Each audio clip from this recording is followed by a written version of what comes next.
Police state. Weaponized sound or shoddy spying.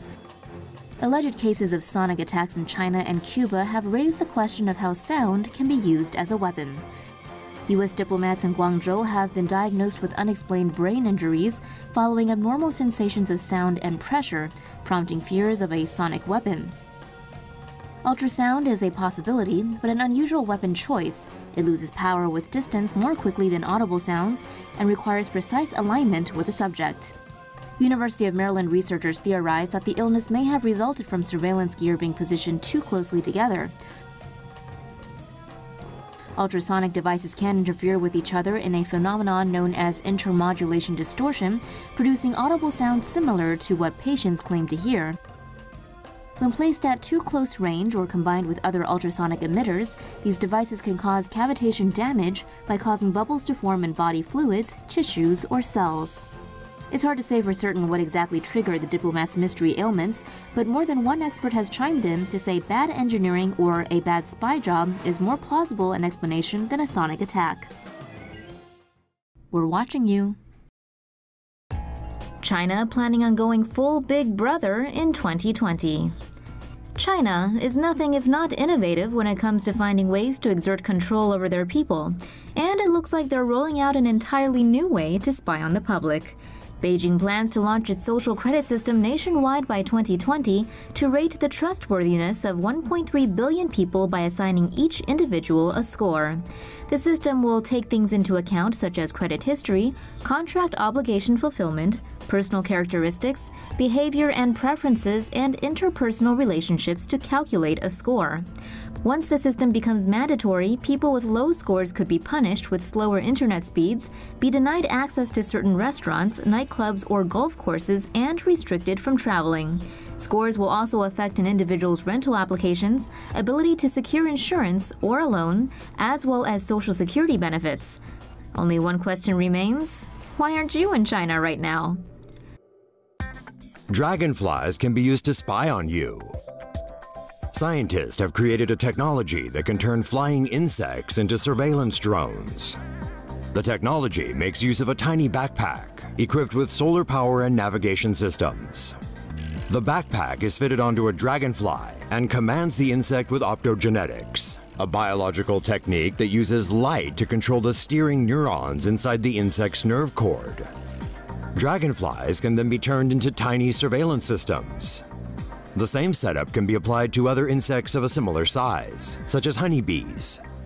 Other applications of this technology may include guided pollination, payload delivery, and precision medicine and diagnostics. There's no escaping in China. Chinese authorities have begun donning high-tech glasses to spot suspects, the latest use of facial recognition technology in the increasingly all-seeing state. Police in Guangzhou can now verify people's identities within minutes using sunglasses with a camera attachment, which is connected to a database via a portable device. Officers who spot a suspicious person from as far as 5 meters away need only take a photo showing at least 70% of the face. The photo is run through the system, allowing officers to access information like names, ethnicity, gender, and address. It also details the hotel a person is staying at, recent internet history, and whether he is wanted for any crime. 7 suspects involved in a kidnapping and hit-and-run incidents have been arrested so far, with 26 others apprehended for using fake IDs. The use of facial scanners and other similar technology are widespread in China, where there are fewer privacy concerns. The government is in the process of amping up surveillance, starting with a database containing relevant information on its 1.3 billion citizens. Social media monitoring program helps police track protesters. According to the American Civil Liberties Union, police have been using a social media monitoring program called Geofeedia to track protests and target minorities. The ACLU obtained emails between Geofeedia and law enforcement, which mention the Ferguson situation and how to stay ahead of rioters. Geofeedia is a social media monitoring program that utilizes APIs obtained from sites including Twitter, Facebook, and Instagram. Data obtained by Geofeedia come from user posts that are public and include their location. Geofeedia subscribers can search for social media posts by location, by inputting an address, or drawing parameters on a map.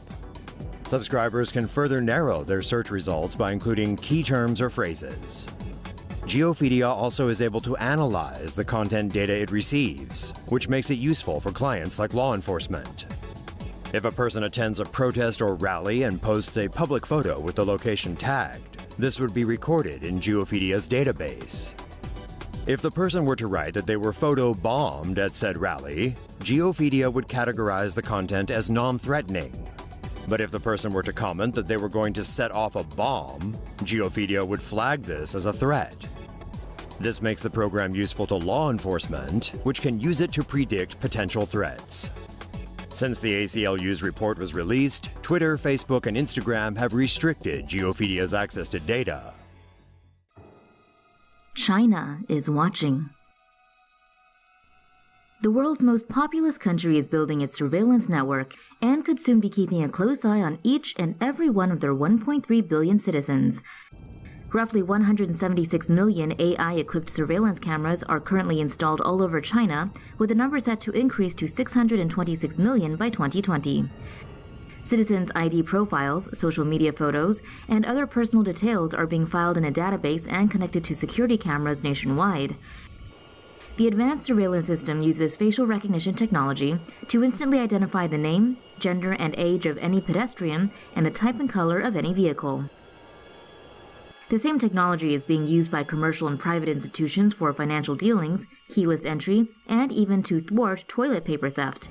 The system can also scan faces and compare them with the police database, allowing authorities to locate and apprehend criminals at large. The network claims to boost safety and security and reduce crime, but has ironically been dubbed Skynet. Terminator, anyone? That Skynet ended up trying to exterminate humanity, but the Chinese version will probably be worse. Lawsuit says Facebook's been spying on users. A lawsuit filed in California claims Facebook hasn't been very friendly to its users. Former startup 643 claims that Facebook used its apps for mass surveillance on users by assembling data from their text and photos, listening to their microphones, and using Bluetooth to pinpoint locations, sometimes without consent. 643 had an app called Pinkini that let you scan their Facebook friends for bikini pics.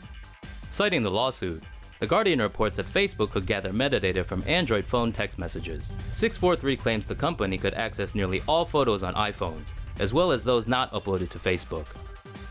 The lawsuit also alleges that Facebook also acquired some people's data without their consent. According to The Guardian, the company allegedly gathered information sent by users not on the platform to people with Facebook apps on their phone. Citing the lawsuit, the Huffington Post reports Facebook allegedly used information from Onavo, an app it owns, to observe what people use their phones for beyond Facebook. Facebook has rejected all the claims made by 643.